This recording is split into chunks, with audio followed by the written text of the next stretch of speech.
Chers abonnés, l'heure n'est plus à la blague au Burkina Faso.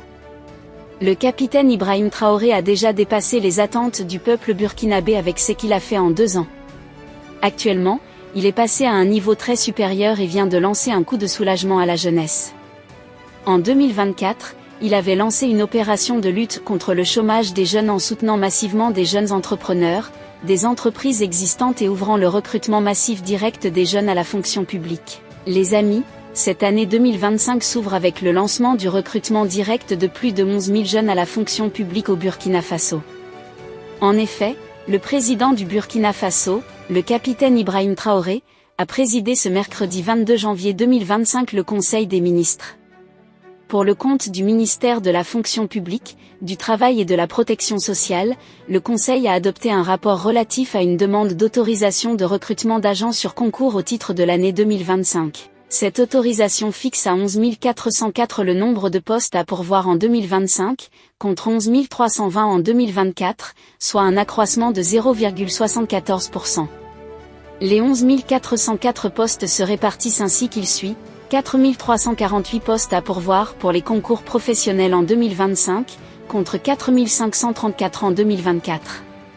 7 056 postes à pourvoir pour les concours directs en 2025, contre 6 786 en 2024, indique le ministre Mathias Traoré. Par ailleurs, le ministre Traoré révèle: des quotas seront réservés dans certains effectifs à recruter sur concours direct au profit des volontaires pour la défense de la patrie et les agents communautaires qui en remplissent les conditions. Le ministre Mathias Traoré rappelle également que les recrutements sur concours direct et professionnels au titre de l'année 2025 sont prévus de février à septembre. Selon le ministre, l'adoption de ce rapport permet à son département d'organiser les concours professionnels et directs, et au titre de l'année 2025 pour couvrir le déficit des ressources humaines et doter les nouvelles structures publiques et organes pour la mise en œuvre des initiatives présidentielles. Chers abonnés, avec cette stratégie de lutte contre le chômage des jeunes, le Burkina Faso va rapidement sortir de la pauvreté. Notons que le capitaine Ibrahim est en train de miser plus sur le secteur privé avec la création des entreprises, la formation et le soutien des jeunes entrepreneurs.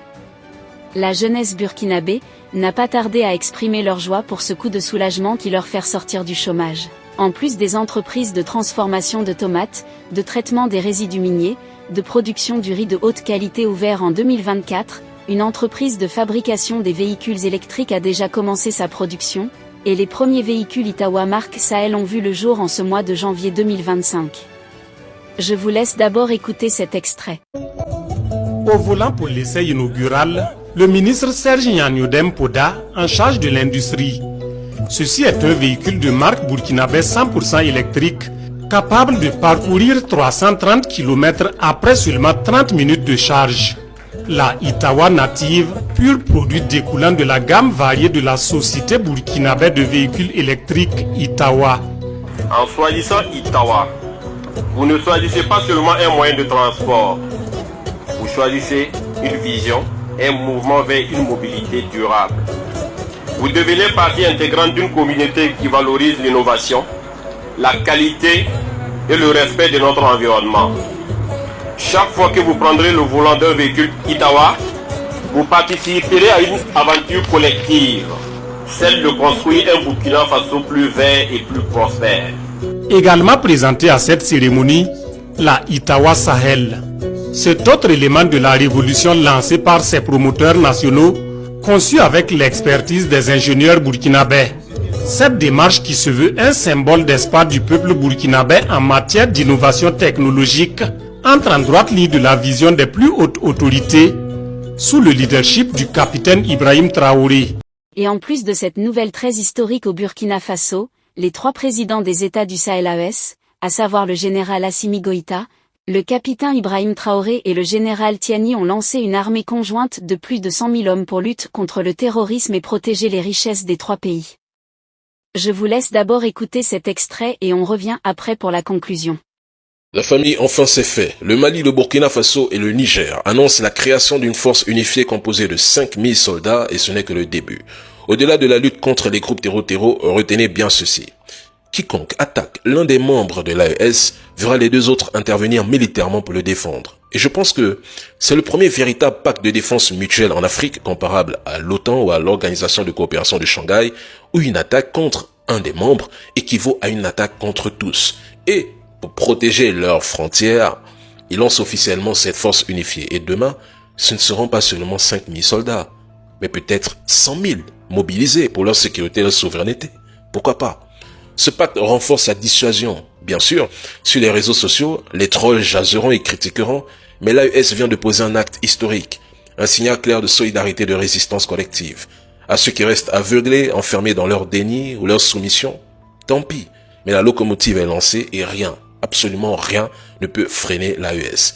Ces trois pays partagent un même espace, les mêmes défis et des ressources immenses, avec 2,8 millions de kilomètres carrés, soit 4 fois la superficie de la France. Je tiens à vous rappeler qu'ils occupent l'une des régions les plus stratégiques d'Afrique, du moins la plus riche d'Afrique de l'Ouest en matière première, convoitée par l'Occident. Mais mesdames et messieurs, ils ont tout pour réussir. La stabilité retrouvée leur permettra simplement de devenir une puissance économique, politique et militaire dans un avenir proche. Soyez patients.